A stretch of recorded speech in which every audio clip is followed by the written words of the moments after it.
예, 오늘은 달란트 비유라는 제목으로 함께 말씀을 생각해 보겠습니다. 제가 어린 시절에는 달란트 시장이 아주 교회에서 인기가 있었어요. 교회뿐 아니라 그 동네에서 꽤 인기가 있었습니다. 요새는 예전 같지는 않을 것 같아요. 또 달란트 시장을 여전히 하기도 합니다만 또 하지 않는 교회들도 있고요. 좀 변형해서 또 하는 경우도 있습니다. 교회 안에서 이제 뭐 성경을 암송해 왔다거나 또 예배를 잘 드렸다거나 칭찬받을 행동을 하면 선생님들이 달란트를 줍니다. 그래서 1달란트, 뭐 5달란트, 뭐 어떤 건 10달란트도 있고요. 그래서 이제 그 종이로 된 조그만 달란트를 받아가지고 이제 그걸 모아가지고 몇 달에 한 번씩 교회에서 달란트 시장을 하는 거예요. 그럼 이제 교회에서 준비한 뭐 선물도 있고요. 또 먹을 것도 있죠. 떡볶이가 항상 빠지지 않았던 것 같아요. 뭐 어묵 같은 것도 있고. 그래가지고 그 달란트를 주고 이제 먹을 거를 사 먹었던 그런 기억이 납니다. 지금 생각해 보면 참 자본주의적이다.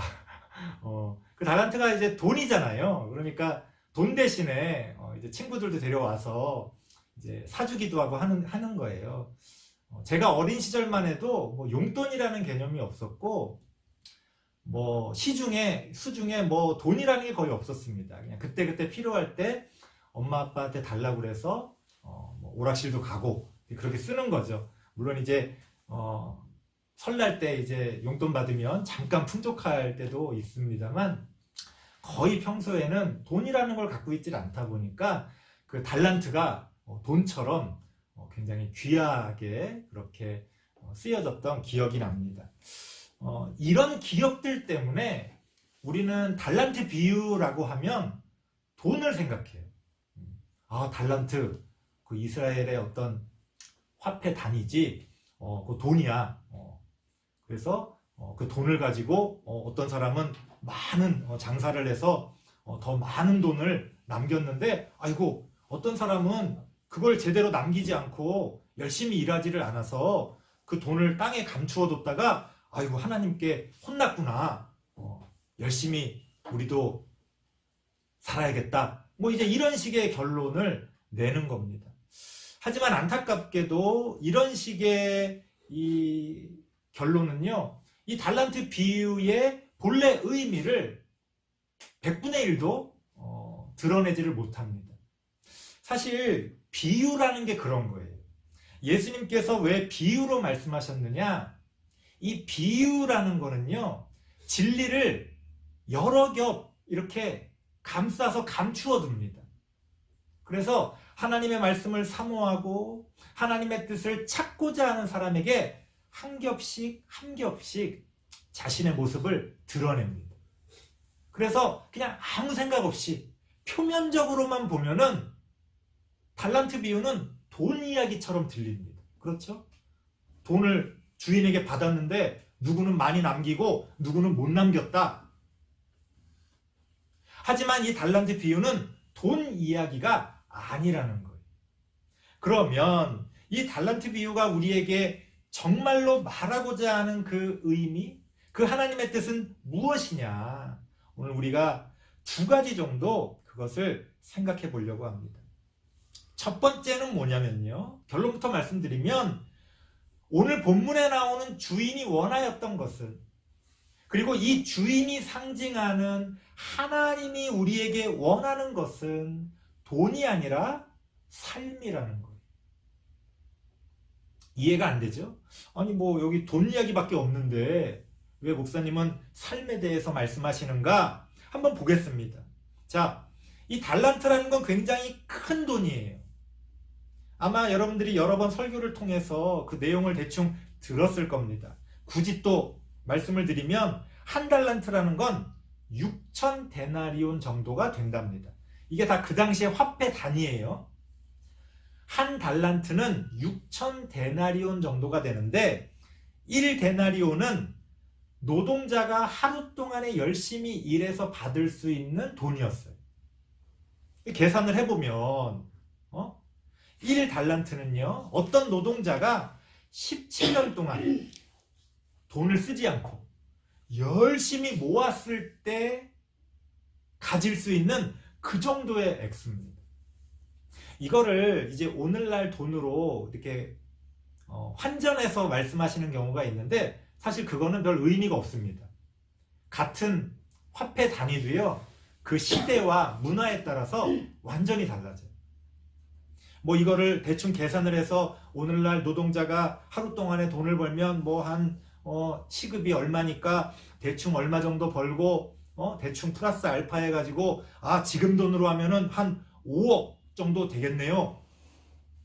여러분들은 워낙 뉴스를 많이 보고 그런 돈의 단위에 대해서 익숙하니까 5억 그러면은 뭐 5억 뭐 그 정도 뭐 심지어 뭐 100억 그래도 그래 100억 정도는 있어야지 뭐 그 정도 이렇게 생각하지만 예수님 당시에 지금과 같은 이런 식의 어떤 자본주의가 발달하지 않은 그 옛날에는요, 그 고대 시대에는요, 지금 우리가 생각하는 억이라는 이 돈의 단위는요, 상상할 수가 없는 단위.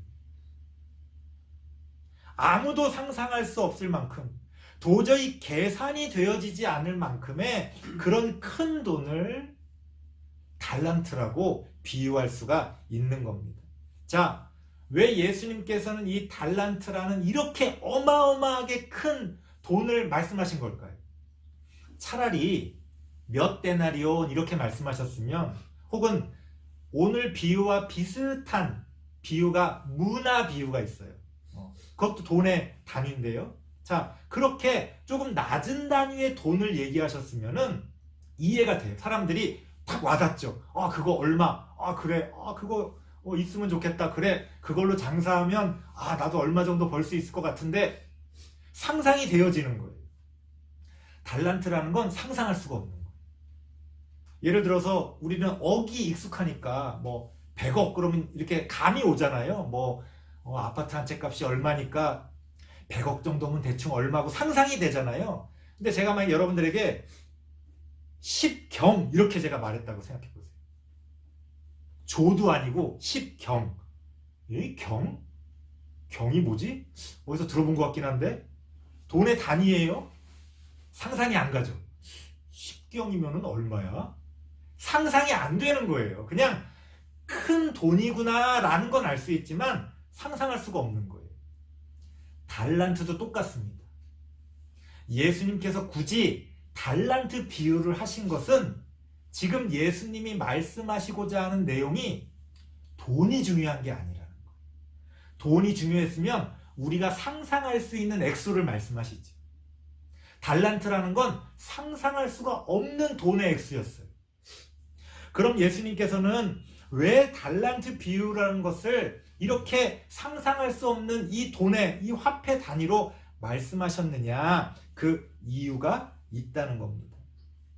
달란트라는 건 진짜 내용을 감추기 위한 하나의 비유적인 표현이고, 그 안에서 하나님이 진짜 우리에게 말씀하시고자 하는 내용은요, 바로 15절 말씀에 있습니다. 우리 15절 말씀 같이 한번 읽어볼까요? 15절입니다. 같이 한번 읽어보겠습니다. 시작.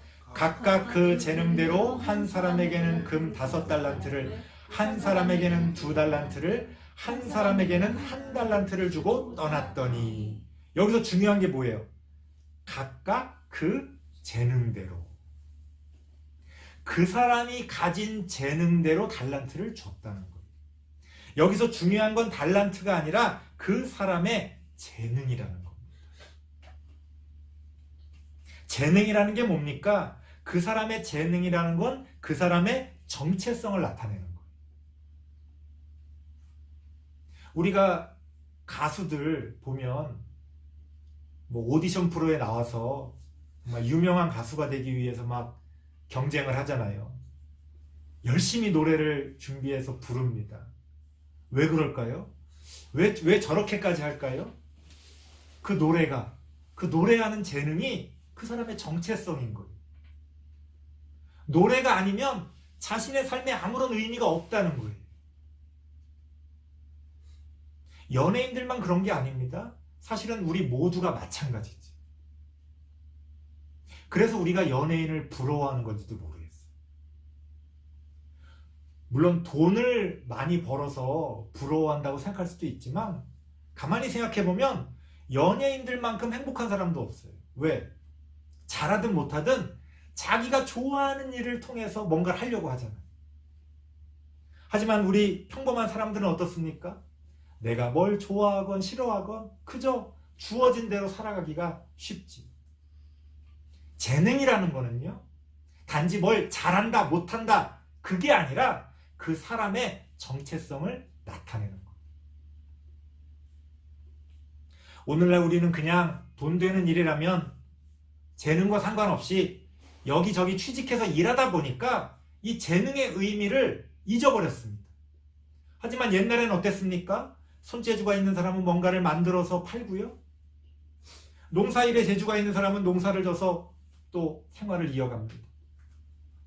영업이 적성에 맞는 사람은 영업사원이 돼서 또 돈을 버는 거예요. 우리는 자신의 재능을 따라 자신의 삶을 살아갑니다. 보통은 그렇다는 거예요. 그렇기 때문에 재능이라는 건 바로 그 사람의 정체성을 나타냅니다. 주인이 오늘 그 재능대로 달란트를 나눠줬다는 건 달란트가 중요한 게 아니고 그 재능이 중요하다는 거예요. 하나님은 우리에게 그런 각각의 재능들을 주셨습니다. 아유, 목사님, 저는 그런 재능이 없어요. 아니요. 아직 그 재능을 발견하지 못한 거지. 이따가도 말씀드리겠습니다만 아직 그 재능이 땅속에 숨겨져 있는 거예요.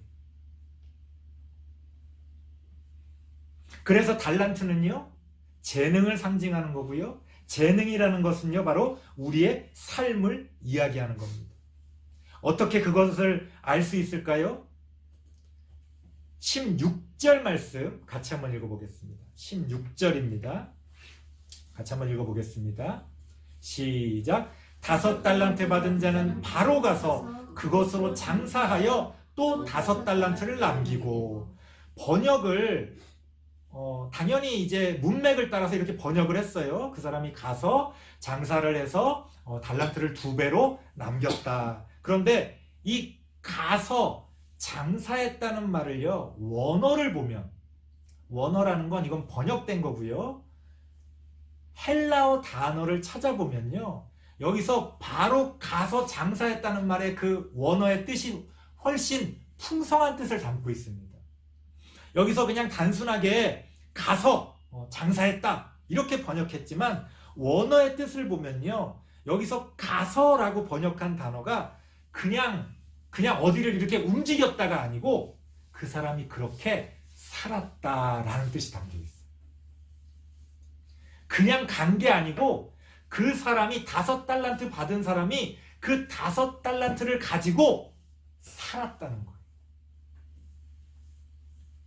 장사했다는 거는요, 그 사람이 일을 하면서 뭔가를 했다는 뜻을 담고 있습니다. 장사만 했다는 게 아니에요. 그 사람의 재능을 따라 뭔가를 했다는 거예요.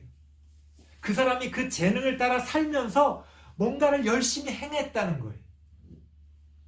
그런 단어의 뜻을 가지고 있습니다.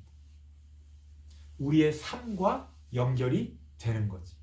그런데 재밌는 거는요, 18절 말씀 한번 읽어볼까요? 18절 말씀 같이 한번 읽어보겠습니다. 시작. 1달란트 받은 자는 가서 땅을 파고 그 주인의 돈을 감추어 두었더니. 여기도 보니까 이 사람도 가서 땅을 파고 감췄구나. 또 비슷한 거 아닌가요? 아니요.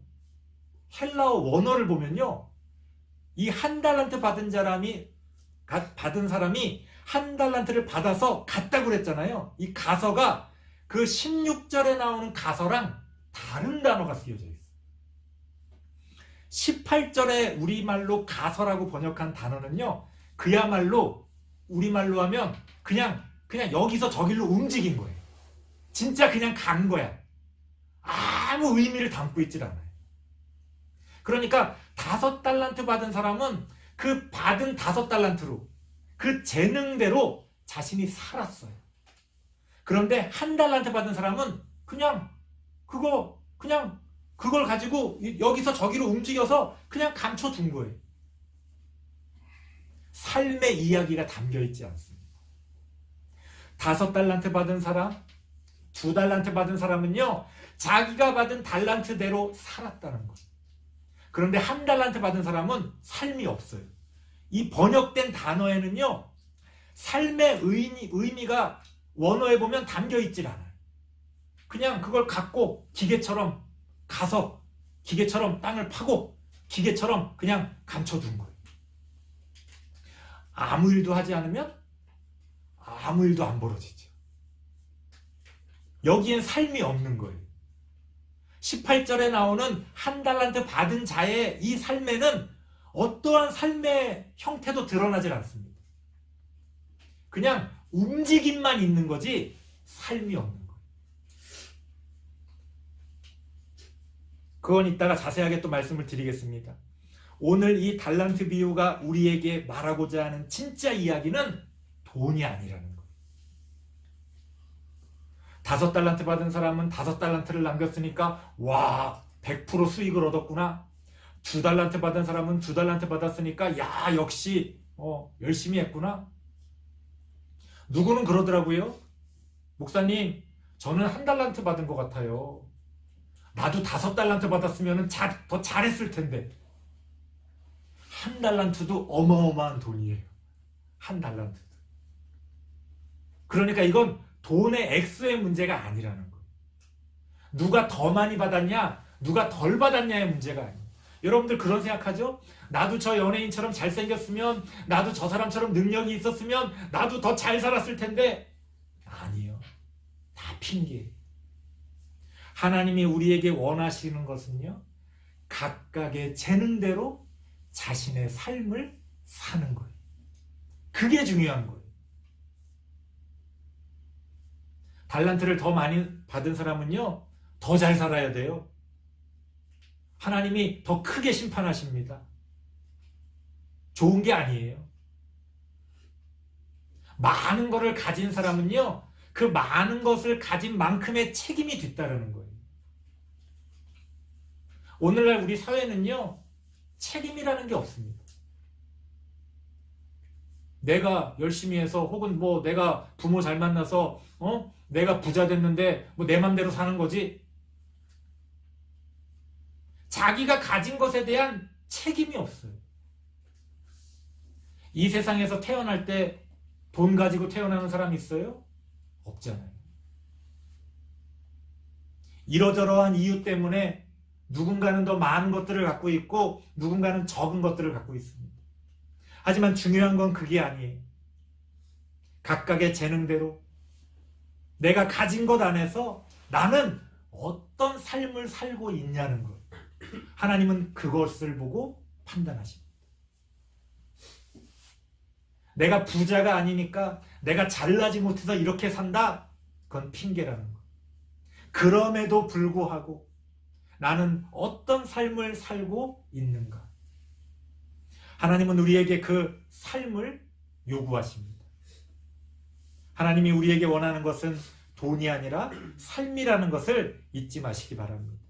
두 번째 말씀드리고 싶은 거는요, 1달란트 받은 사람이 그것을 땅에 감춰뒀는데 사실 땅에 숨겨두는 게 나쁜 행동이 아니라는 거예요. 오히려 유대 율법을 보면은요, 땅에다가 돈을 숨겨두는 걸 오히려 장려하고 가장 잘하는 일이라고 생각합니다. 율법에서. 그래서 우리는 이 달란트 비유를 읽으면서 아니 1달란트도 꽤 큰 돈인데 이 사람은 왜 감춰뒀어? 왜 땅에 그걸 그냥 놔뒀어? 돈을 써야지. 돈을 써야지. 그래서 그걸로 더 많은 이익을 남겨야지. 이렇게 생각하지만 고대 그 당시의 유대 사회에서는요, 주인이 준 돈을 땅에 감춰두는 행동은 가장 안전한 방법이었어요. 그래서 요새 보면 그 어른들도요, 그 은행 잘 안 가시고 집에다가 이렇게 장롱 밑에 뭐 이런데 돈 이렇게 쌓아두시는 어르신들 계세요. 왜? 그게 가장 안전하다고 생각하는 거예요. 그래서 우리 탈무드라고 많이 들어보셨죠? 그 유대 탈무드에 보면요, 땅에다가 어떤 담보물을 만약에 누가 묻어놨어요. 그런데 그것을 도둑 맞아도요, 땅에 묻어놓은 것 자체가 가장 안전한 방법이기 때문에 배상 책임을 지질 않습니다. 그만큼 그 고대 사회에서는 땅에 돈을 묻어둔다는 걸 아주 가장 안전하고 가장 장려하는 그런 방법으로 사람들이 이야기했다는 거예요. 그러니까 한 달란트 받은 사람이 땅을 파서 돈을 감춰줬다는 건 최소한 손해는 보지 않는 가장 안전한 방법을 선택한 거예요. 주인을 위해서. 그럼에도 불구하고 오늘 성경 뒷부분을 보면요, 주인이 그 한 달란트 받은 사람을 책망합니다. 왜 그럴까요? 뭐가 문제일까요? 달란트 비유를 쭉 읽어보면 마치 돈의 문제인 것처럼 보여요. 야, 너 그거 차라리 은행에다가 맡겼으면 내가 이자라도 받았을 텐데 왜 그걸 땅에 묻어뒀냐? 마치 주인이 돈 이야기를 하는 것처럼 보이지만 오늘 달란트 비유가 우리에게 정말로 말하고자 하는 건 아까 말씀드렸죠. 돈이 아니라 삶의 이야기를 하고 있다는 것. 그렇다면 이 한 달란트 받은 사람이 돈을 땅에 숨겨둔 것이 왜 잘못한 걸까요? 그것은요, 율법적으로 잘못한 게 아니라 아니면 그 돈을 사용하지 않아서 뭐 게으르기 때문에 나태해서 주인의 책망을 받은 것이 아니라 그 달란트를 재능으로 바꿔서 생각하면 어떻게 됩니까? 달란트를 땅에 묻어버리면 이제 그 달란트와 나는 아무 관계가 없어지는 거예요. 아무 상관이 없어지는 거예요. 땅에다 딱 감추어 두는 순간에 나는 그 책임을 벗어납니다. 아까 말씀드렸죠? 도둑 맞아도 내 책임이 아니라. 그러면 땅에 그 달란트를 숨겨두는 순간, 그 재능을 땅에 숨겨두는 순간 그 달란트를 준 주인과의 관계가, 인격적인 관계가 끊어지는 거예요. 더 이상 그 주인과 어떠한 책임도 어떠한 요구도 할 수 없는 당신이 나에게 이 돈을 줬어? 근데 난 땅에 감췄어. 끝. 난 내가 할 일 다 했어. 나한테 어떤 책임도 당신은 물을 수 없어. 그 주인과의 어떠한 인격적인 관계도 다 단절이 되는 거예요. 아까 말씀드렸던 것처럼 가서 땅을 파고 감췄다는 이 행위 자체가 어떠한 삶의 모습도 드러내지 못한다고 말씀드렸잖아요. 땅에 감췄다는 그 행위 자체가 이 한 달란트 받은 사람의 삶을 삭제해버립니다. 이제 이 사람은 자신의 재능과는 아무 상관없는 삶을 살아가게 되는 거예요. 그렇죠? 재능이라는 건 자신의 정체성이라고 말했습니다. 그런데 자신의 정체성을 숨기고 혹은 자신의 정체성과는 아무 상관없는 삶을 살아가는 거예요. 그게 힘든 거예요. 그게 바로 무의미한 삶입니다. 예민한 문제지만 동성애자들 문제를 이야기할 때 동성애자들이 이제 커밍아웃을 하잖아요. 그러면 그 가족들이 꼭 그렇게 말한대. 왜 굳이 그거를 말해가지고 이 난리를 일으키냐? 그냥 네 좋을 대로 살면 되지. 왜 굳이 그거를 그렇게 남들에게 알리는 거냐? 왜 그럴까요? 자신의 정체성을 인정받기 원하는 거. 그게 별거 아닌 것 같아도요, 굉장히 중요합니다. 그냥 우리 그런 억압이 없이 그냥 평범하게 살아가는 사람은 아유 뭐 그게 뭐 중요해? 그냥 사는 거지? 이렇게 생각할 수 있겠지만 특별한 상황에서 특수한 상황에 처한 사람은요, 그게 중요한 거예요. 남들에게 손가락질 받을 줄 뻔히 알면서도 나는 이런 사람이야 하고 말하는 거예요. 그게 그 사람의 정체성대로 살아갈 수 있기 때문에 그래요. 안 그러면 아무리 친한 사람을 만나도 뭔가를 감춘 것 같잖아요. 내가 사실은 동성애자인데 상대방이 싫어하든 좋아하든 그걸 내가 계속 감추고 살아야 된다는 게 그게 힘든 거죠.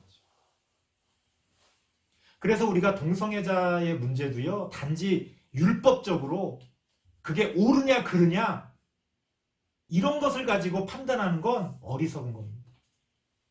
사실은 우리는 그 동성애자들의 삶을 이해하고 그 삶의 그런 어떤 차원에서 그 사람들의 문제를 접근할 수 있어야 한다는 거. 뭐 오늘 그 얘기를 하려는 건 아니니까요. 그만큼 우리가 정체성을 가지고 살아간다는 게 중요하다는 거예요. 하지만 한 달란트 받은 자는 뭘 잘못한 거예요? 그 정체성을 숨겨두고 그 재능을 숨겨두고 하나님과는 아무런 상관이 없는 사람처럼 살아갔다는 거예요.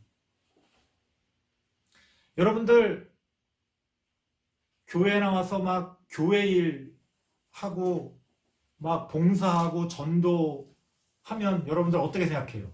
아, 내가 하나님의 일을 한다. 하나님을 위해서 내가 무슨 일을 한다. 이렇게 생각하잖아요. 그 착각입니다.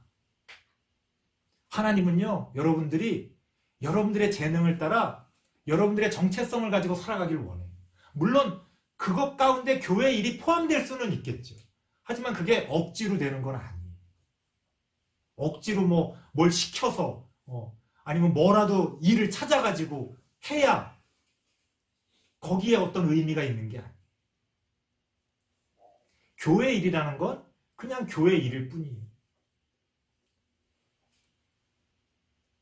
정말로 하나님이 우리에게 원하시는 건 우리의 삶 가운데서 우리가 다시 말씀드립니다. 어떤 삶을 살아가느냐.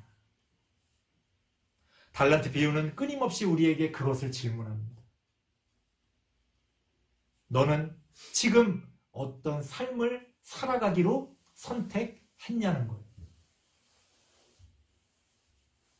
내가 5달란트 받은 사람이건 내가 2달란트 받은 사람이건 내가 1달란트 받은 사람이건 하나님은 우리 각자에게 그 사람의 필요에 따라 하나님의 뜻에 따라 어떤 재능들을 주셨습니다. 우리는 그것을 가지고 어떻게 살아야 할까요? 어떤 삶을 살기로 선택해야 할까요? 달란트 비유는 우리에게 그러한 질문을 통해서 우리가 다시 우리의 삶의 본질로 돌아가라고 말씀하고 있는 겁니다. 우리가 무엇을 붙들고 무엇을 중요하게 생각하고 살아가야 할지 하나님 안에서 그것을 고민하면서 하나님이 주신 재능대로 하나님이 주신 정체성을 따라 내가 진정으로 기뻐하는 그러한 삶으로 하나님께 영광 돌리며 살아갈 수 있다면 바로 오늘 달란트 비유가 우리에게 가르쳐주는 그 진리에 우리가 한 걸음 다가갈 수가 있을 겁니다. 우리 사랑하는 성도 여러분, 여러분들에게 주어진 삶이 어떠한지 돌아보면서 하나님이 주신 우리의 삶을 우리가 어떻게 살아가야 할지, 나는 어떤 삶을 선택하며 살아가야 할지를 고민하며 하나님과 함께 동행하시는 우리 모든 성도님들 되시기를 바랍니다. 기도하겠습니다. 하나님 감사합니다. 달란트 비유가 우리에게 가르쳐주는 것은 돈의 문제가 아니라 삶의 문제임을 배웠습니다. 우리의 삶을 어떻게 살아가야 할지, 어떤 삶을 선택하며 살아야 할지 우리가 고민하며 나아갈 때에 하나님 우리의 손을 붙들어 주시고 주의 선한 길로 인도하여 주옵소서. 내 삶 가운데서 때로는 힘들고 어려울지라도 우리의 정체성을 따라 기뻐하며 살아갈 때에 모든 것들이 합력하여 선을 이루어갈 수 있도록 하나님 우리를 사용하시고 우리 가운데 역사하여 주옵소서. 예수님의 이름으로 기도드리옵나이다. 아멘.